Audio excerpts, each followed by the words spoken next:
guys, welcome to the James Bond Show. I'm your host, Krazy Kajeevie, the bad boy of James Bond with no fears, limits or substitutes.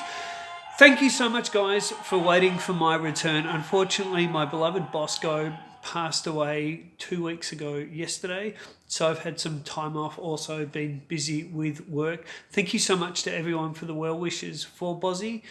Unfortunately, he went quicker than I thought. He went within 3 weeks of the video that he was in. So this video is dedicated to my beloved cat, Bosco.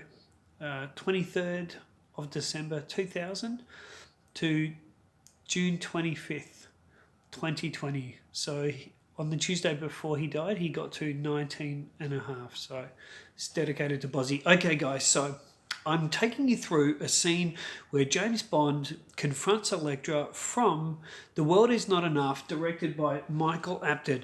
Now, I've picked this scene because it's one of my least favourite scenes of all the James Bond films, and every time I watch it, as the director in me, I always want to change things and see things that were done pretty badly within this scene. So we did a great scene last time with Dr. No, so this time let's look at a little bit of a negative scene. We start off. So Michael Apted starts us off in a wide-angle shot of Elektra's house here.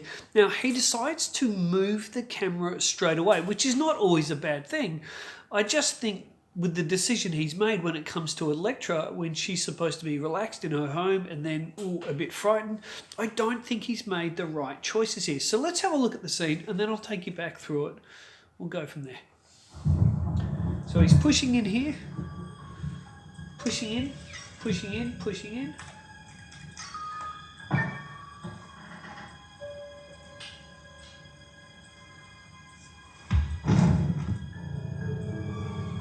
Okay, so because you guys will most likely know this scene quite well, I'll take you through bit by bit. Okay, so we started with the push in. Now, what I didn't like about that is when we see Elektra here, we'll go back a little bit.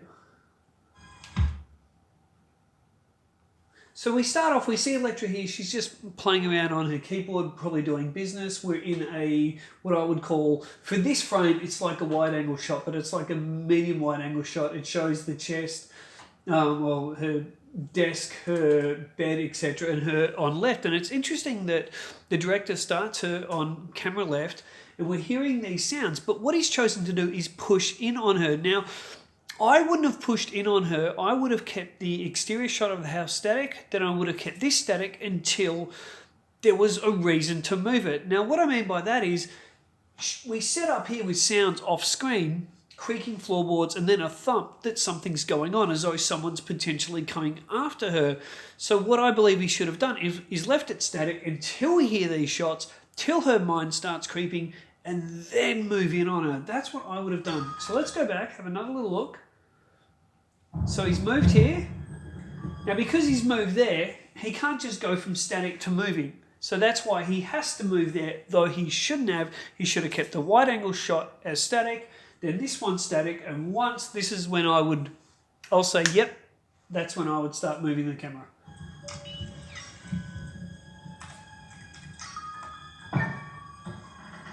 Yep, that's when I'd start moving around here. Then I would have moved into her as she's looking and then looks off to camera left. Now what he does, Michael Apted, he then takes her, he's taken her from camera left now to camera right, which is really interesting. Why do I say that? Let's have a look who appears camera left in the next cut. So she's center of frame, boom, James Bond's left. We don't know what he's doing. Is he acting crazy? We've got Cabal here in the center of attention, Bond's on the left. We'll cut back here. When we cut back, she should be, I'm going to guess because I can't fully remember, but she should be around almost camera right, center frame, because then Michael Apted, the director, will no doubt make her center of attention again. Let's see. Boom! There you go. So center, slightly looking off here, off to Bond's eye line. Now, everything here, as far as the eye line and not crossing the line, everything's perfect here. Michael Apted's an absolute professional, so everything here is well. Where the scene starts to really fall down for me is the soon coming acting, but the actual camera shot composition is quite good. James? So you'll notice here, so now Bond, we're in a medium wide shot here. We've still got this section here. This is where Bond came through. Bond's here. And of course, he's camera left now, almost like, hey, he's the bad guy. He's this mysterious thing. Why is he acting like this? Which is really good. But what is so clever is what you're going to see coming up very soon. Surprise. So notice Bond's on camera left. She's right. She comes into center frame to look, Bond, are you crazy? to check on Cabal. Now, Michael Apted walks him off at left here. Now, as his dialogue is accusing her of being the bad person, right? So his dialogue is accusing her of being the baddie here, or a double crosser. Watch how Michael Apted takes him from camera left out. This is things you'd never really noticed before. Takes him out of camera left and sneakily, we cut to her head position, looks around. She's looking to him, and then Bond's suddenly on the right of frame. Have a look. Maybe I should ask you. Maybe I should ask you. Bond's out of frame. Tension on her. Decent shot here. And then she starts to take Bond in her frame. After all, in her eyesight to right of frame. there's no point in living if you can't feel alive. Isn't that right, Elektra? Isn't that your motto? Now, as he walks more, What's he talking about? she Or did looks. you steal it from your old friend Renard? Now he's on the right of United. frame. Bond, the good guy, on the right side of justice. He's on the right of frame. The one we assume is the baddie is on the left of frame. Back this morning, you all about us, knew about my shoulder, knew exactly where to hurt me. Now, this is where I have to talk about Pierce Brosnan's acting. The acting here is terrible. And it has to come back on... Renard. It has to come back on Michael Apted, the director, who should have really brought Pierce Brosnan's performance here in. And he didn't. So have a look at his performance. Within the frame that he's framed, where he knows where the camera is, he's projecting too much. Let's have a look. Can you imagine Timothy Dalton doing this? No way. He and I had a little chat this morning. This bit right here. Watch his body language. Considering how close she is, it's too over the top. He knew all about us, knew about my shoulder, knew exactly where to hurt me. That is B-grade acting at its finest. Now, I'm sure that Pierce Brosnan, if he had his time again, just warning guys, Mr. Ruggles has entered the room. So if he had his time again, I'm sure Pierce would have done things a little bit differently. But Michael Apted should have said, look, Pierce, bring this in a bit. He should have gone back to the monitor, even showed him and said, just hone this in, direct it more at her eye line, inject it into it instead of, you know, you're not doing this to a stage. This is not the theatre. You're saying Renard is the man who's trying to kill me? Drop the act. Now, this piece of dialogue here, it just baffles my brain, the dialogue from Purvis and Wade here. She says, are you trying to tell me Renard is a man trying to kill me? That was set up at the entire, basically from the beginning of the film. Bond was out there anyway because we knew that Renard was a potential threat to her. So the dialogue coming up here makes absolutely no sense. Sort of. I don't know what you're talking about. Oh, I think you do. She's still on left. He's still on the right. It's called Stockholm Syndrome. Common in kidnappings. Now, today, these sort of scenes could be done on a Steadicam. I'm actually glad they didn't do this on a Steadicam. When I went back and looked, I believe this is all on the one camera track setup. And when she was sitting in her room, originally from the start of this scene, she also could have been filmed from that dolly setup. And then it goes into the next room here. If you've got parts of the walls that are takeaway sets, that having a budget for that helps you shoot everything quicker because you can just run things on the tracks and turn them around, and it's so much easier. Now, this is effective because then Bond is told, or Pierce Brosnan's told, to walk around her. The camera operator still on the tracks, on the dolly, just has to slightly move the camera. There's no need for Steadicam. Still gets a nice steady shot and still gets the effect the director's after for the actor to basically be circling the other actress, or the other actor. Young, impressionable victim. Sheltered. I just want to make mention here too, as far as the overall lighting. Now, the lighting on this film has a flatness. I'm not a fan of it at all. There's a real flatness about the lighting in this scene in the film overall, especially when you look at, we go into Istanbul and that, you'll see there's a very desaturated look in the film.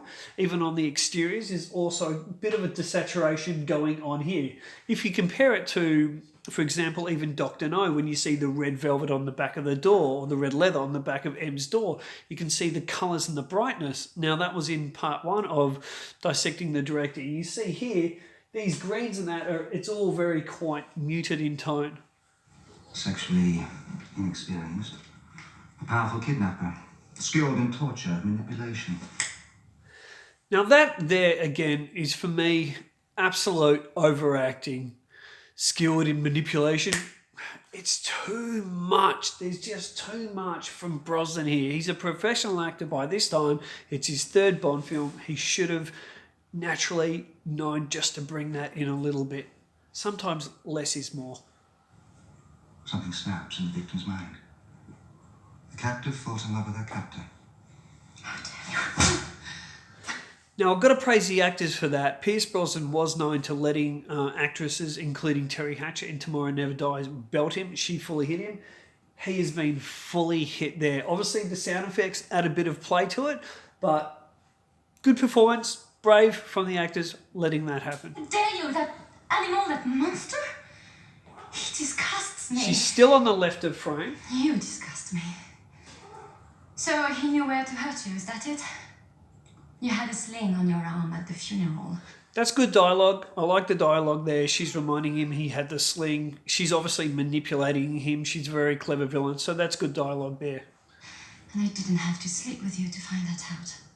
Now, coming up here is one of the worst pieces of dialogues in this film, and it's a prime example of editing out this piece of dialogue from Bond that he's about to say and let his looks do the talking. And Connery, even in Diamonds Are Forever, which is a pretty bad Bond film, Connery would let his looks do the talking at times, at the right times. And, of course, Timothy Dalton in License to Kill didn't have to speak much. His eyes said everything. Let's have a look. He used your exact words. To sleep with you to find that out. He used your exact words. Okay, I played that twice for you. He used your exact words. It's childlike. It's kind of pathetic. Bond should just be what I would have done as Michael Apted, the director. I would have crossed that out and I would have said to Pierce, just play this scene, look through her as though you're thinking he used your words instead of saying that. It's projecting too much to the audience. We're not stupid. We don't need to hear silly dialogue like that. So you knew? You knew all the time that he was out there, that he was coming for me, and you lied. And again, this part of the film just makes no sense to me. Sure, someone in the comments, please below, try and make sense of this for me. But we always knew Renard was out there and potentially after her, considering she escaped. So I don't get how Bond... Sorry, guys, the cats are playing in the background. I don't get how Bond is really using her at all in this. I think this is just kind of bad scripting to build up more tension within the film. You used me. You used me as bait. You made love to me. What? To pass the time as you waited for him to strike? Also here, I think Michael Apted probably stays a little bit too long in the close-ups. For me, this is just a little bit TV. I probably just would have brought the angle out just a little bit, just to let it breathe, and to also have Bond and her share the frame, because she's saying it to him. I want to see his reaction within the frame, not just cutting left to right, left to right. He still would have been the DOP, the director. You see the original shot here where she's sitting down. You can basically have the dolly tracking there. Actually, my mistake, guys. This is in a different room now.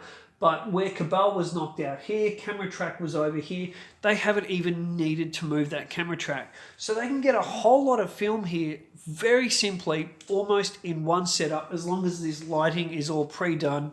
And that's what they've obviously done here. Hello.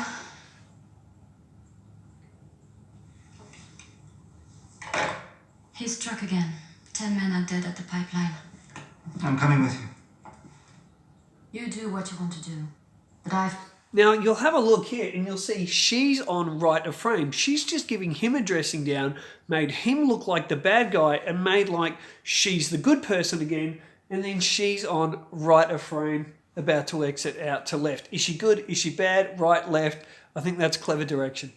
Rolled M. Centre of frame, obviously looking off to the right here, on our right here, which is clever. She's coming to take charge. Centre frame, she's the main protagonist, and that's the scene. So from an execution point of view of how the characters are framed and what the story's supposed to be saying, I think Michael Apton's done a good job. The scene really lacks, though, in the performances, in the acting, and I think that's where the scene really gets let down, and of course some of the dialogue. Guys, please let me know in the comment section below what you want to see. What scene would you like me to do next? What scene do you want to see dissecting the directing on? Let me know in the comments below. If you've liked this and you haven't subscribed yet, please hit subscribe.